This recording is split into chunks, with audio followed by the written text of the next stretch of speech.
Hi there, it's me. I'm back, Miss Broccoli, Miss Brock, Miss Christy, whatever you call me. I'm here to read you a story. This is one of my favorite stories on love.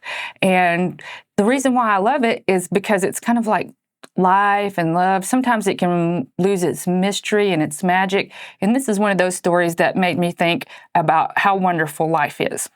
And it's actually won an award. It's so wonderful. It's the Children's Folklore Award for from the American Folklore Society. And it's called the Love Flute, and it's by Paul Goebel.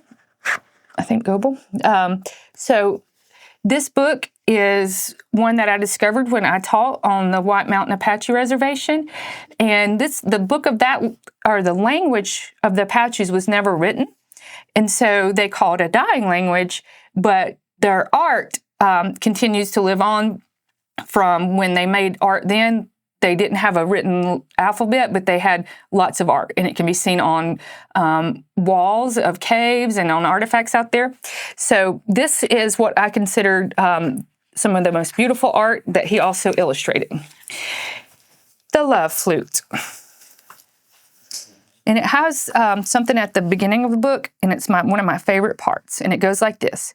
In the days of old, melodies of flutes could be heard on summer evenings. They were love songs carried by the breeze into the teepee circles from the surrounding pine-covered ridges and grassy hills, where young men played on love flutes to the girls they loved. Each girl at home, under the watchful eyes of her parents, knew the tunes of the boys who loved her. And even though convention did not allow them to be together alone after dark, they were joined in spirit with the music of the flutes.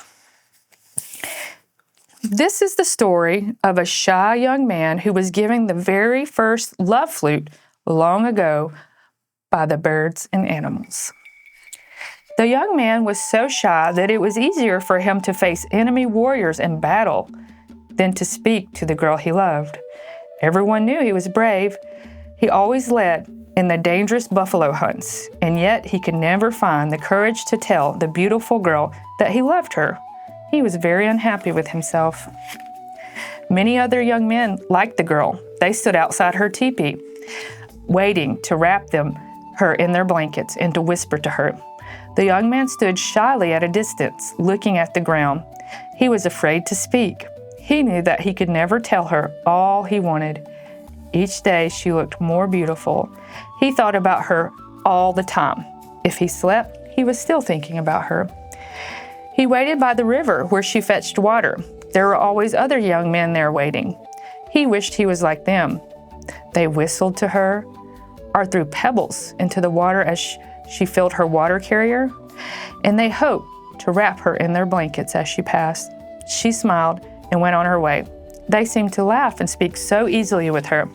She smiles at us. She likes us. They laughed among themselves. The young man felt they spoke the truth. He thought she did not even notice him. The young man was sad. He did not care about anything any longer. Life without the beautiful girl was not worthwhile. One morning, he left the camp. It didn't matter where he went or what happened to him. He shot an arrow without a thought or an aim into the air. And the arrow stayed up in the air. It was pointing and leading him on at a pace which he could walk. All day he followed, and in the evening the arrow fell, and there he found a stream of clear water. The next morning he again shot an arrow into the air, and again it flew in front of him, and at evening fell beside a stream. For 4 days it was exactly the same. He knew he was guided by an unseen power, and that something wonderful was happening. On the evening of the 4th day, he lay down to sleep at the edge of the aspen forest. The scent of the yellow leaves was good. He was tired and sleepy. Who can say whether he was asleep or still awake? There was a rustle of leaves and a click of hooves and a whispering voice. "Friend, you tell him." And another answering, "No, friend, you tell him." 2 tall elk men with branching antlers and painted black and yellow all over stood above him. "We're going to help you," one of the elk men said. "We give you this. It is a flute." Listen, he blew notes. Their sound was so beautiful that everything everywhere listened. All through the aspen forest, the leaves trembled with gladness. The elk man said, "This flute is made of cedar wood because cedar likes to grow where the wind always blows. Woodpecker lives there, and he made these 5 finger holes. See, he shaped his head at the end." The other elk man said, "All the birds and animals have helped to make this flute for you. We have put our voices inside of it, and when you blow it, our harmony will be your melodies. With the music of this flute, you will speak straight to the heart of the girl you love, and your life together will be long, and you will have children." The young man felt very afraid of the elkmen. Their eyes looked into him and saw all his thoughts. He noticed that each of them carried a hoop with a mirror in the center. Suddenly, they flashed the mirror into his eyes, and he was blinded.